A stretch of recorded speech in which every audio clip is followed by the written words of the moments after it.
ஓனாய் ஆட்டுக்குட்டி பண்ணேன். அது முதல் நாள் ரிலீஸ் ஆக விடலை, அவங்களுக்கு தெரியாது. அன்றைக்கி மறுநாள் நைட்டு ரிலீஸ் ஆச்சு. 10 நாளுக்கு அப்புறம் அதை டிவி ரைட்ஸ் வாங்க வந்தாங்க.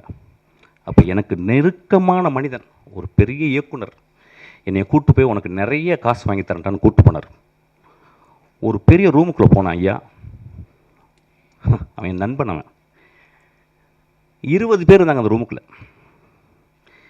75 லட்சம் ரூபாய்க்கு நீ டிவி ரைட்ஸ் கொடுத்தா கொடு அப்படின்னாங்க. நான் சொன்னேன், ஐயா நான் ரொம்ப கஷ்டப்பட்டு எடுத்துருக்கேன், இந்த படம் நல்ல படம், ஒரு 2 ரூபா கொடுங்க. ஏன்னு கொடுக்க மாட்டேன் சொல்லிகிட்டே இருக்காங்க. அப்போ தான் எனக்கு தெரிஞ்சது 20 தடியர்களை உள்ளே வைத்து என்னை மிரட்டி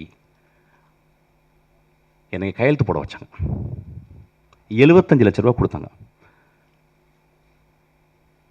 அந்த திரைப்படம் அந்த சேனலில் இது வரைக்கும் 80 வாட்டி ரிலீஸ் ஆயிருக்கு.